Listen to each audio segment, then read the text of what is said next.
Salut! Aujourd'hui, j'ai pas trop d'idées de vidéos, alors j'ai décidé que j'allais te raconter pourquoi j'apprends le turc. Je me suis dit que peut-être tu te demandais pourquoi j'apprenais le turc, s'il y avait une raison familiale, si c'était juste pour le tourisme ou quoi. En fait, le turc, c'est la première langue qui m'a intéressé dans les langues. À la base, j'étudiais un truc complètement différent. Pour moi, les langues, j'en avais rien à foutre jusqu'à ce que j'ai 22 ans et que je rencontre une fille qui parlait plusieurs langues, dont le turc. Et là, je me suis dit, waouh, être polyglotte, c'est vraiment la classe. Être multiculturel, c'est vraiment la classe. Je sais pas ce que je fais avec ma vie, mais en tout cas, ça m'intéresse. Du coup, j'ai commencé à m'intéresser aux langues. J'ai regardé un peu comment le turc marchait et je me suis dit, mais c'est complètement différent. C'est passionnant en fait. Ça marche pas du tout comme le français et ça a des sons bizarres et en même temps, j'aimais bien. Et j'ai décidé d'apprendre cette langue. Problème, je change d'orientation, je vais à l'université. À l'université, ils enseignaient pas le turc. J'ai fait langue étrangère appliquée et donc j'ai choisi le russe, un peu par hasard. J'ai appris le russe, j'ai un peu appris le turc à la fac, j'ai eu un petit niveau débutant, après j'ai arrêté, j'ai tout oublié. J'ai recommencé quand j'étais en Russie, j'ai tout oublié. Et là, il y a quelques mois, je me suis dit, bon, j'en ai marre de jongler entre plusieurs langues, je vais en choisir une et je vais me focaliser à fond dessus, en oubliant toutes les autres langues, enfin j'espère pas les oublier, mais en les mettant de côté pendant un moment, me faire juste une langue et la faire bien, en l'en faisant tous les jours et pour voir des vrais progrès, des vrais résultats motivants.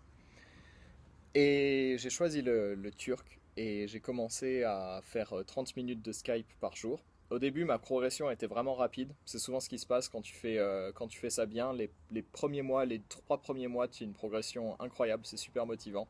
Jusqu'à ce que tu atteignes le niveau intermédiaire, où là tu rentres dans le grand plateau du niveau intermédiaire qui est parfois démotivant. Et c'est là où je suis. Et j'en suis fier d'être dans ce plateau intermédiaire parce que j'arrive plus à voir mes progrès. C'est très très lent maintenant. Et c'est pas parce que j'apprends moins de choses. J'apprends de plus en plus de vocabulaire, mais les progrès ils sont de plus en plus lents. Et c'est normal en fait. C'est que les mots les plus fréquents sont utilisés les plus fréquemment. Donc une fois que tu as dépassé les 500 mots les plus fréquents, tu as un retour sur investissement qui est moins fort. Bon bref, le turc, pourquoi c'est génial? J'adore la grammaire turque. La grammaire turque, elle a plein de fonctionnalités, je vais appeler ça. Elle a plein, tu peux exprimer plein de trucs, tu peux faire plein de trucs avec la grammaire turque. Et en fait, elle n'est pas difficile à utiliser dans le sens où, une fois que tu as compris le concept, apprendre comment le former, c'est généralement une histoire de rajouter 2 lettres à un mot. Par exemple, exprimer le passé en turc, c'est ça. Tu rajoutes un T ou un D. Je simplifie vraiment. Et le futur, tu vas rajouter enfin quelques lettres, C, K, enfin bon, je vais pas te faire un cours maintenant, mais c'est toujours très simple. Et c'est pareil pour le conditionnel, pour plein de choses comme ça. Et ça, j'adore. C'est-à-dire que la grammaire est riche, mais en même temps, elle est facile à utiliser. Et ça, pour moi, c'est quelque chose de génial dans une langue.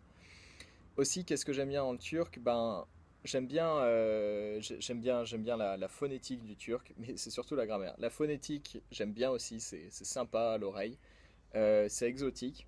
Ce qui est intéressant aussi dans le vocabulaire turc, c'est des racines complètement différentes des langues européennes, des langues indo-européennes, on va dire, puisque la racine du turc, c'est les langues altaïques, c'est les langues turciques. Et en fait, c'est apparenté au kazakh, à l'ouzbek, à plein de langues en Russie, à l'azéri. C'est pas apparenté à l'arabe ou aux familles des langues arabes sémitiques comme certains pourraient le penser. Le turc est complètement différent. Il y a beaucoup de mots arabes en turc qui sont d'emprunt. Il y a aussi beaucoup de mots perses, farsi en turc. Donc c'est intéressant d'apprendre le turc pour ça, pour avoir un peu de vocabulaire dans des nouvelles langues. Il y a pas mal de mots français qui sont rentrés dans le vocabulaire turc. Et donc voilà, donc c'est une langue vraiment pour moi passionnante. Après la Turquie, le pays en soi, pour moi l'image que j'en ai, c'est un pays très joli. J'y suis allé 2 fois en touriste, voilà, sans plus. J'ai hâte d'aller y vivre dans quelques mois. Et, et j'ai une bonne image des Turcs aussi. Tous ceux que j'ai rencontrés dans ma vie, et quand même ça commence à faire un paquet de Turcs que j'ai rencontrés dans ma vie, étaient des gens exceptionnellement gentils. Euh, et donc voilà, donc mon intérêt, c'est surtout, à la base, c'est très bizarre, c'est vraiment un truc de geek, de langue, c'est-à-dire que j'aime tellement la grammaire de la langue que je décide d'apprendre la langue, et vu que je commence à bien parler la langue, je me dis, bah, je vais aller vivre là-bas, donc c'est intéressant.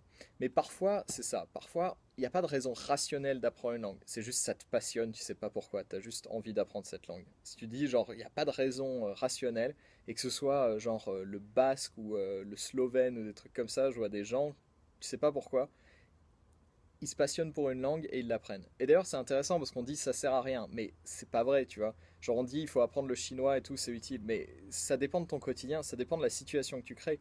Le turc, pour la plupart des gens, bien sûr, ça sert à rien, mais ça te sert à quelque chose à partir du moment où tu vas l'utiliser. Et pour moi, bah, le turc, je peux me dire que d'une certaine façon, ça me sert tous les jours, puisque tous les jours je parle turc.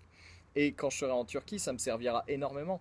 Et d'ailleurs, ça me permettra sûrement de vivre là-bas avec des prix qui seront complètement différents de ce qu'un expat ou un touriste moyen qui ne parle pas la langue aura. Donc voilà. Ce qui est intéressant, c'est de trouver la langue qui te passionne et de pas avoir à rationaliser ou à dire qu'il vaut mieux apprendre une langue parce qu'elle est plus parlée ou parce que c'est tel partenaire économique avec la France. En général, si ça te passionne, ça suffit.